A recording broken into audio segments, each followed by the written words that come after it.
بسم الله الرحمن الرحيم. لقد أرسلنا نوحا إلى قومه فقال يا قوم اعبدوا الله ما لكم من إله غيره إني أخاف عليكم عذاب يوم عظيم. قال الملأ من قومه إنا لنراك في ضلال مبين. قال يا قوم ليس بي ضلالة ولكني رسول من رب العالمين أبلغكم رسالات ربي وأنصح لكم وأعلم من الله ما لا تعلمون. صدق اللہ العظیم. لقد ارسلنا، البتہ تحقیق ہم نے بھیجا، نوحاً حضرت نوح علیہ السلام کو، الی قومہ ان کی قوم کی طرف، فقال پس انہوں نے فرمایا، یا قوم اعبدوا اللہ، اے میری قوم تم اللہ کی عبادت کرو، ما لکم نہیں ہے تمہارے لیے، من الہ کوئی معبود، غیرہ اس اللہ کے سوا، انی اخاف بے شک میں خوف کھاتا ہوں، میں ڈرتا ہوں، علیکم تم پر، عذاب یوم عظیم بڑے دن کے عذاب سے۔ قال الملأ کہا سرداروں نے، من قومہ آپ کی قوم سے، انا لنراک یقیناً ہم آپ کو دیکھ رہے ہیں، فی ضلال مبین کھلی گمراہی میں۔ قال حضرت نوح علیہ السلام نے فرمایا، یا قوم اے میری قوم، لیس بی ضلالۃ مجھ میں کوئی گمراہی نہیں، ولکنی اور لیکن میں، رسول ہوں، قاصد ہوں، من رب العالمین رب العالمین کی طرف سے، ابلغکم میں تم کو تبلیغ کرتا ہوں، میں تم کو پہنچاتا ہوں، رسالات ربی اپنے رب کے پیغامات کو، رسالات جمع رسالہ کی، رسالہ کا معنی خط یا پیغام، وانصح لکم اور میں خیر خواہی چاہتا ہوں تمہاری، واعلم اور میں جانتا ہوں، من اللہ اللہ کی طرف سے، ما لا تعلمون جو تم نہیں جانتے۔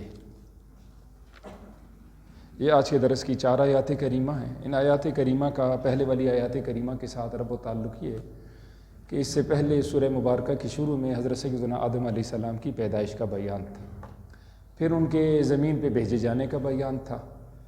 جب یقیناً انسان یہ دنیا میں آیا تو انسان یا تو نسیان سے ہے یا انس سے ہے۔ نسیان کا مطلب بھول جانے والا، انس کا معنی محبت کرنے والا۔ یہ دونوں خوبیاں یا خامیاں اس میں موجود ہیں۔ محبت بھی اس کا ایک وتیرہ ہے، ایک جذبہ ہے اس کے اندر موجود ہے، اس واسطے اس کو انسان کہا جاتا ہے۔ یا نسیان، یہ بھول جاتا ہے۔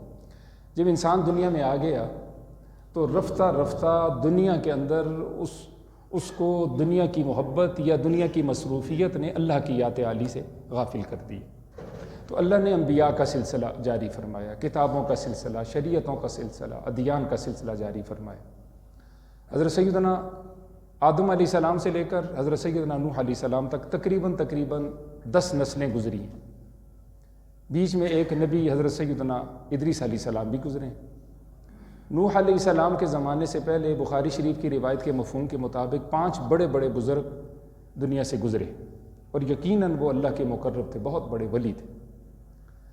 تو جب وہ دنیا سے چلے گئے تو بعد کے لوگوں نے سوچا کہ ان کی یاد ہمیں آنی چاہیے، ان کے کوئی مجسمے ہوں، تصویریں ہوں، ہماری عبادت خانوں میں وہ موجود ہوں، اور وقتاً فوقتاً ہم کو دیکھتے رہیں تاکہ ان کی یاد ہمیں آتی رہے اور ان کے نقش قدم پہ چلنا ہمارے لیے آسان۔ چنانچہ انہوں نے ایسا کیا۔ نسل در نسل آہستہ آہستہ شیطان نے اگلی قوم کے اندر، ان کے ذہنوں کے اندر یہ بات ڈالی کہ یہ مجسمے یا تصویریں اس لیے ہیں کہ تاکہ تم ان کی پوجا کرو۔ چنانچہ انہوں نے اس کی پوجا شروع کر دی۔ انشاءاللہ اگلی آیات کریمہ میں اس کی تفصیل آئے گی۔ حضرت سیدنا نوح علیہ السلام کو جب اللہ نے دنیا میں بھیجا تو ایک آدمی بھی مسلمان نہیں، ایک آدمی بھی توحیدی نہیں ہے جو اللہ کی ذات عالی وحدہ لا شریک پر پورا پورا صحیح یقین رکھنے والا ہوں۔ حضرت سیدنا نوح علیہ السلام نے محنت فرمائی، اور محنت یہاں تو مختصر اللہ نے بیان فرمایا ہے، یہاں سے یہ سمجھ آ رہا ہے گویا کہ چند بولوں کے بعد ایک دم سے اللہ کا عذاب آ گیا، اللہ کی پکڑ آ گئی، ایسا نہیں ہوا، بلکہ قرآن پاک کی آیت کریمہ ہے وَلَقَدْ أَرْسَلْنَا نُوحًا إِلَىٰ قَوْمِهِ فَلَبِثَ فِيهِمْ أَلْفَ سَنَةٍ إِلَّا 50 عَامًا۔ حضرت سیدنا نوح علیہ السلام نے پورے 950 سال تک، 950 سال تک اپنی امت کو اللہ کی طرف دعوت دی، لیکن صرف 80-82 لوگ مسلمان ہوتے، باقی سارے کے سارے مشرک، کوئی بھی ماننے کے لیے تیار نہیں۔ ان کو جو گھمنڈ تھا وہ اکثریت کا گھمنڈ تھا، ہم اکثریت سے ہیں یا اقلیت میں، ہم حیثیت والے، ان کی کوئی حیثیت نہیں دنیا کی۔ وہ یہ کہتے تھے ہماری نظر سے اور ہماری سوچ سے آپ کے پاس بیٹھنے والے، آپ پہ ایمان لانے والے وہ دنیا کے نکمے ترین لوگ ہیں، الیاذ باللہ، ان کو وہ نکما کہتے ہیں۔ اور سب سے پہلا ان کا مطالبہ تھا اگر ان لوگوں کو اپنے پاس سے اٹھائیں، آپ نکالیں اپنے پاس سے، کبھی آپ کے پاس یہ نہ بیٹھے تو ہم آپ کی نشست میں آنے کا سوچ سکتے۔ حضرت سیدنا نوح علیہ السلام نے اس مطالبے کو کبھی بھی تسلیم نہیں فرمایا، فرمایا نہیں، اگر ان کو میں دور کر دوں تو اللہ کی رحمت مجھ سے دور ہو جائے گی۔ المختصر یہ کہ جب لوگ ایمان نہ لائے تو پھر اللہ کی پکڑ آ گئی، اللہ کا عذاب آ گیا۔ اگلی آیات کریمہ میں اس کی تفسیر ہے۔ نوح نوحہ سے ہے، نوح کا مطلب رونے والے، آپ بہت روتے تھے اللہ کے خوف سے۔ بعضوں نے کہا آپ کا نام عبد الغفار ہے، بعضوں نے کچھ اور نام بھی بتائے ہیں کہ صحیح نام حضرت کا جو ہے وہ عبد الغفار ہے، غفار کے بندے، بہت معاف کرنے والے کے بندے۔ نوح رونے سے ان کو نوح کہا جاتا۔ 40 سال کی عمر میں ان کو نبوت ملی، 950 سال دعوت دیتے رہے، اس کے بعد 60 سال مزید رہے، تو گویا کہ 1050 سال ان کی عمر تھی۔ بعض روایات میں آتا ہے 1300 سال عمر تھی، بعض روایات میں آتا ہے 1400، یہ تاریخی روایات ہے ساری، 1300 سال، 1400 سال، 1500 سال ان کی عمر مبارک تھی۔ ان کی دعوت میرے آپ کے سامنے ہے۔ جب اللہ نے ان کو بھیجا تو سب سے پہلے جو سب نبیوں نے دعوت دی ہے وہ ہے اعبدوا اللہ ما لکم من الہ غیرہ، اپنا عقیدہ ٹھیک کر لو، عبادت صرف اللہ کا حق ہے۔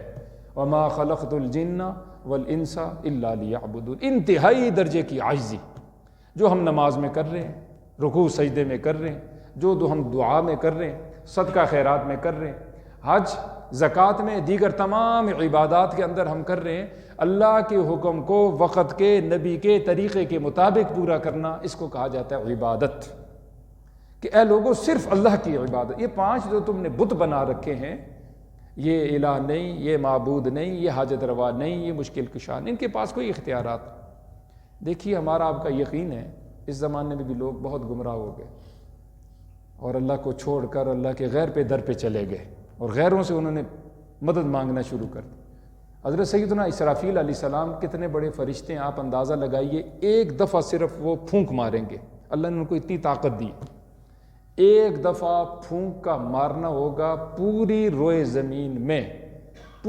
زمین میں سب نظام درم برم ہو جائیں گے، ایک جاندار بھی بچے گا نہیں، کوئی ایک جاندار بھی نہیں بچے گا۔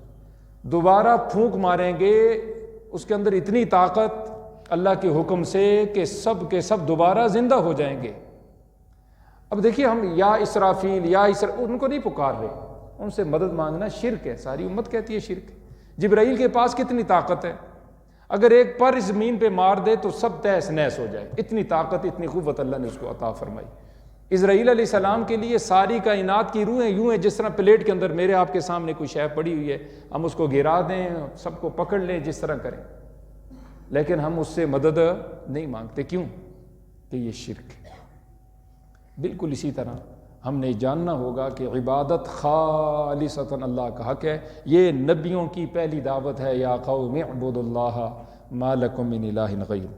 فرمایا اگر تم ایسا نہ کرو، اگر تم شرک پہ قائم رہو، توحید پہ نہ ہو، اللہ کی ذات و صفات میں تم اللہ کے غیر کو شریک کرو، خواہ وہ جاندار چیز ہے یا بے جان ہے، انسان ہے، جن ہے، فرشتہ ہے، ولی ہے، غیر ولی ہے، نبی ہے، غیر نبی ہے، وہ نفع کی چیز ہے یا نقصان کی چیز ہے، تو یاد رکھو انی اخاف علیکم، بے شک میں تم پر خوف کھاتا ہوں، عذاب یوم عظیم، بڑے دن کے عذاب سے۔ بڑے دن سے مراد وہ دن ہے جس دن میں دنیا میں عذاب آ جائے، یا وہ دن ہے جو قیامت کا دن ہے۔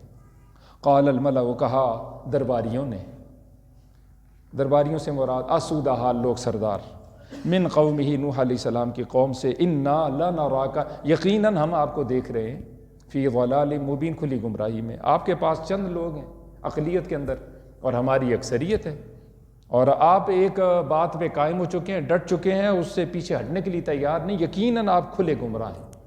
قال یا قوم، حضرت نے فرمایا میری قوم، لیس بی ضلالۃ، مجھ میں کوئی گمراہی نہیں، ولکنی رسول من رب العالمین، لیکن میں تو رسول ہوں رب العالمین کی طرف سے۔ ایسا نہیں ہے کہ اکثریت کے ساتھ جو ہے وہ اللہ کی مدد کا وعدہ ہے، اکثریت کے ساتھ وعدہ نہیں، بالکل میرے آپ کے سامنے قرآن ہے، 80-82 لوگ ٹھیک تھے، باقی سارے کے سارے غیر ٹھیک تھے، غیر درست تھے، اللہ نے سب کو ناکام فرما دیا۔ تو مجھ میں کوئی گمراہی نہیں، ہاں میں رب العالمین کی طرف سے پیغام رسا ہوں، ابلغکم، میں تم کو تبلیغ کروں گا، میں پہنچاؤں گا، رسالات ربی، اپنے رب کے پیغامات، جتنے پیغامات آئیں گے میں پہنچاؤں گا، وانصح لکم، اور میں تمہارے لیے خیر خواہ ہوں۔ ہر نبی وہ اپنی امت کے لیے خیر خواہ ہوتا ہے، میں تمہارے لیے خیر خواہی چاہتا ہوں، اور یاد رکھو وَأَعْلَمُ مِنَ اللَّهِ، اللہ کی حضور سے جو میں جانتا ہوں وہ مَا لَا تَعْلَمُونَ، تم نہیں جانتے۔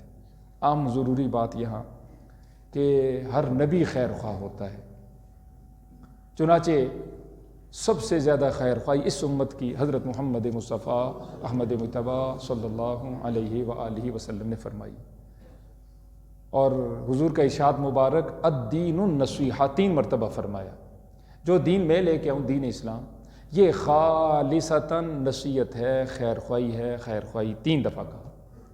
یہ بخاری شریف کی روایت ہے اور مسلم شریف میں بھی موجود ہے۔ صحابہ نے عرض کیا یا رسول اللہ صلی اللہ علیہ وآلہ وسلم، لمن، یہ کس کے لیے خیر خواہی ہے؟ تو حضور نے فرمایا للہ ولرسولہ ولأئمۃ المسلمین وعامتہم، 4 لوگوں کے لیے خیر خواہی ہے، اللہ کے لیے اور اللہ کے رسول کے لیے۔ یہ 2 باتیں فرمائی، اللہ کی خیر خواہی ہے، اللہ کی توحید کو مانا جائے، اس کے حکموں کے نیچے زندگی گزاری جائے، اور جس سے روک دیا اللہ نے اس سے انسان باز آ جائے۔ اللہ کے رسول کے لیے خیر خواہی ہے، ان کو مانا جائے، ان کی عزت کی جائے، تعظیم کی جائے، ان کے سنت طریقوں کے مطابق زندگی گزاری جائے، یہ حضور کی خیر خواہی ہے۔ مسلمانوں کے حکمرانوں کے لیے خیر خواہی ہے، جائز کاموں میں ان کو پریشان نہ کیا جائے، اچھے کاموں میں، خواہ کوئی بھی ہو، زید عمر بکر فضل، جس پارٹی کے ساتھ ہماری وابستگی ہو یا نہ ہو، اگر اس کا اچھا کام ہے، اچھے کام کو ہم برا نہیں کہہ سکتے، یہ ایک زندگی کا مشن بنا لیں۔ 100% ہمارا اس پارٹی سے اختلاف ہے، لیکن اچھے کام میں ہم اس کے ساتھ اس کی آواز بنیں گے اور ہم اس کی تائید کریں گے کہ آپ نے یہ درست بات کہی ہے، اس سلسلے میں ہمارا ووٹ آپ کے حق میں۔ فرمایا کہ یہ مسلمانوں کے حکمرانوں کی خیر خواہی ہے، ان کے اختیار والوں کی خیر خواہی، جائز کاموں میں ان کی مدد کریں گے، اور جو ناجائز کام ہیں ان کی اصلاح کی پوری کوشش کریں گے۔ افضل الجہاد من قال کلمۃ حق عند سلطان الجائر، ظالم بادشاہ اختیار والا، اس کے سامنے اچھی بات، درست بات کہے، یہ سب سے بڑا جہاد ہے، حضور نے فرمایا۔ اور عام لوگوں کی خیر خواہی یہ ہے کہ جس طرح اپنے لیے چاہ رہا ہے اسی طرح ان کے لیے بھی چاہے، خود چاہتا ہے میرا عقیدہ ٹھیک ہو، عمل ٹھیک ہو، میری دنیا اچھی، موت، قبر، آخرت اچھی ہو جائے، اس طرح سب کے لیے یہ خیر خواہی چاہے۔ لا یؤمن احدکم حتی یحب لاخیہ ما یحب لنفسہ، اس وقت تک کوئی آدمی پورا مومن ہو ہی نہیں سکتا جب تک غیر کے لیے وہ نہ چاہے جو اپنے لیے چاہ رہے۔ اور جتنے صحابہ مسلمان ہوتے تھے، یہ بخاری شریف کی روایت ہے، حضرت جریر بن عبداللہ کہتے ہیں بایعنا رسول اللہ صلی اللہ علیہ وسلم علی اقام الصلاۃ و ایتاء الزکاۃ والنصح لکل مسلم، ہم حضور کی خدمت میں آتے اور دیگر بھی اصحاب آتے، مسلمان ہوتے تو 3 باتوں کی پکی بیعت کرتے تھے، عہد و پیمان کرتے تھے۔ پہلا کام یہ تھا اقام الصلاۃ، ایمان کے بعد ہم 5 وقت کی نماز پکی پڑھیں گے، کبھی نہیں چھوڑیں گے، یہ مسلمان کا وتیرہ ہے، مسلمان کا شیوہ ہے۔ مسلمان پکا ہو ہی نہیں سکتا کہ بے نمازی ہو، پکا مسلمان وہ ہے، حضور کا عاشق وہ ہے جو 5 وقت کا نمازی ہوگا۔ تو حضور کے صحابہ اس پہ بیعت کرتے تھے، ہم 5 وقت کی نماز پڑھیں، زکوٰۃ دیں گے سال کے بعد، اگر ہم صاحب نصاب ہیں، یہ مالداروں کے لیے زکوٰۃ ضرور دیں گے، ہماری زمین ہے عشر نکالیں گے، اگر اس پہ خرچہ ہے تو ہم نصف عشر نکالیں گے، 20واں حصہ دیں گے، اگر ہمارے پاس سال بھر اگر اتنی آمدنی رہے گی جو زائد تھی ہمارے اخراجات کو چھوڑ کر 2.5% انشاءاللہ ہم حکومت کو دیں گے، بیت المال میں جمع کریں گے، یہ دوسرا کام تھا۔ اور تیسری بات وَالنُّصْحِ لِكُلِّ مُسْلِمٍ، سارے صحابہ، سارے مسلمان حضور کے ہاتھ پر یہ بیعت کرتے تھے، ہم ہر ایک مسلمان کے لیے خیر خواہی چاہیں۔ اب غور فرمائیں، ہر ایک مسلمان کی بات ہے، ماں باپ کی خیر خواہی تو پہلے ہے، بیوی بچوں کی خیر خواہی تو پہلے، بہن بھائیوں کی، رشتہ داروں کی، پڑوسیوں کی خیر خواہی تو پہلے، جن کے ساتھ اٹھتا بیٹھتا ہے الیک سے الیک ہے۔ اب ہمارا کتنے لوگوں کے ساتھ تعلق ہوگا جی، ذرا غور فرمائیں جی۔ بعض کا 10 کے ساتھ، بعض کا 20 کے ساتھ، بعض کا 30 کے ساتھ، 40 کے ساتھ، بس 40 کے ساتھ ہی ہماری نفرت چلتی رہتی، حتیٰ کہ زندگی گزر جاتی۔ بعض کا صرف 100 کے ساتھ لین دین معاملہ ہوتا ہے بس، بعض کا 200 300 400 ہو جائے گا جی۔ تو بس وہ ایک نفرت، ایک غصہ، ایک عدم برداشت، دل کا کینہ اور دل کی اور جتنے سلسلے ہیں، بس اسی سرکل میں ہم چلتے چلتے چلتے چلتے دنیا سے گزر جاتے ہیں۔ غور فرمائیں جی، کچھ بھی نہیں جی اگر ہم ایسے ہوں، ہمارے دل میں خیر خواہی نہ ہو۔ اس لیے حضور فرما رہے ہیں کہ تیسری بات کہ سب سے پہلے ان سے بیعت لیتے، دیکھو جہاں تم زندگی گزارو گے نا تو معاملہ تو کم لوگوں کے ساتھ پڑے گا، لیکن تمہارے دل کی کیفیت دنیا بھر کے مسلمانوں کے لیے میرا دل صاف ہے، میں ان کے لیے خیر خواہی چاہتا ہوں۔ اور حضور کی یہ تعلیم ہے، حضور اپنی ساری امت کے لیے خیر خواہ تھے۔ 2 صیغے سورہ توبہ کے آخر میں خوبصورت آیات کریمہ، طاقتور آیات کریمہ، بالمؤمنین رؤوف الرحیم۔ وہ پوری آیات نہیں پڑھتا، مختصر یہ 2 صیغے رؤوف رحیم، یہ کس کی صفت ہیں جی؟ اللہ کی۔ حضور کے لیے یہ استعمال ہو دونوں صیغے۔ حضور بالمؤمن حریص علیکم، تمہارے بارے میں بڑے ہی حریص ہیں تمہارے نفع کے۔ بالمؤمنین رؤوف الرحیم، ایمان والوں کے بارے میں، مسلمانوں کے بارے میں رؤوف بھی ہیں، رحیم بھی ہیں۔ رؤوف کا مطلب بہت شفقت کرنے والے، رحیم کا مطلب بہت مہربان، حتیٰ کہ پوری رات کھڑے جی۔ کوئی باپ کھڑا ہو سکتا ہے پوری رات جی، سردیوں کے موسم میں کہ پاؤں بھی پھٹ جائیں؟ یہ سلسلے تو نہیں تھے جو آج ہیں، ہیٹر بھی ہیں، گرم کمرے بھی ہیں، مکمل طور پر ہوا بند کمرے ہمارے، ہر طرح کی آسودگی موجود ہے، گرم ٹھنڈے۔ وہ تو کھجور کی پتوں کی چھت ہوا کرتی تھی۔ غور فرمائیں، مدینہ المنورہ میں جو سردی میں تشریف لے گئے ہیں، ٹھنڈی ہوائیں، تو پاؤں مبارک ورم آ جاتے، پھٹ جاتے، پوری رات دعا کر رہے کیا؟ ان تعذبہم فانہم عبادک وان تغفر لہم فانک انت العزیز الحکیم۔ اگر تو ان کو عذاب دے تو تیرے بندے ہیں، تجھ سے کون پوچھ سکتے، لیکن اے رب اگر تو معاف کر دے تو زبردست ہے، حکمت والا، ایسا بھی تو کر سکتا ہے یا اللہ، تو ان کو معاف فرما دے۔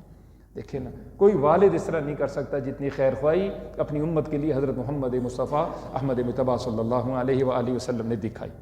6 گھنٹے سخت گرمی میں مینا کے اندر، عرفات کے اندر، رات کو مزدلفہ کے دعا دعا دعا دعا، حتیٰ کہ 6 گھنٹے عرفات کے میدان میں حضور اپنی امت کے لیے روتے رہے، دعا کرتے رہے کرتے رہے کرتے رہے، حتیٰ کہ ظالم تک آ کے بات رک گئی، ظالم کی بخشش نہیں کروں گا۔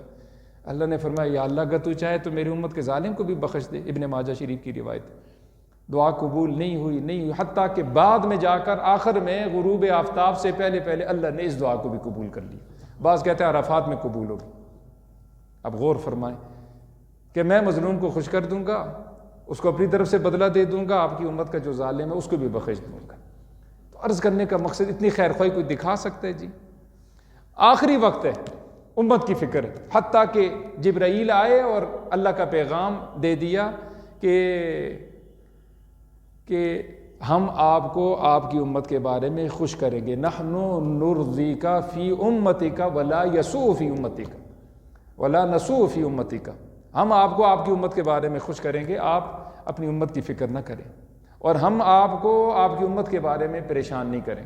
اس پہ بھی بس نہیں، قیامت کے دن سارے انبیاء کیا کہہ رہے ہوں گے؟ یا رب نفسی یا رب نفسی یا رب سلم یا رب سلم۔ اور صحیح روایات میں آتا ہے، بخاری شریف، مسلم شریف، ساری احادیث میں حضور پکار رہے، ایک آواز ہوگی، صدا ہوگی، یا رب امتی یا رب، ہائے میری امت کا کیا ہوگا، میری امت کا کیا ہوگا۔ تو ایسے پیغمبر سے، خیر خواہ پیغمبر نبی سے محبت ہونی چاہیے کہ نہیں جی؟ دل سے ہونی چاہیے۔ اور سب سے بڑی محبت یہ ہے ایمان لایا جائے، نیکی کی جائے، ان کے مشن کو زندہ کرنے کی کوشش، وَتُعَزِّرُوهُ وَتُوَقِّرُوهُ وَتُسَبِّحُوهُ بُكْرَةً وَأَصِيلًا، ان کے دین کی مدد، دین زندگی میں لائے، اپنے ماتاتوں میں لائے، اس کے لیے نشر و اشاعت کے لیے اپنی زندگی وقف کر دے۔ اللہ کی قسم اس سے بڑی محبت کوئی نہیں ہو سکتی۔ تو کوشش فرمائیں گے جی۔ تو یہ خیر خواہی کی بات آئی، اور اس میں سب سے بڑی خیر خواہی حضرت محمد مصطفیٰ احمد مجتبیٰ صلی اللہ علیہ وآلہ وسلم کی اپنی امت کے لیے، تو ہماری بھی خیر خواہی ہونی چاہیے آپ کے لیے، آپ کے دین کے لیے، آپ کے اصحاب کے لیے، آپ کے آل کے لیے، اور آپ کی ساری امت کے لیے۔ اللہ سے دعا ہے اللہ ہمیں یقین عمل کی توفیق سے مالا مال فرما دے۔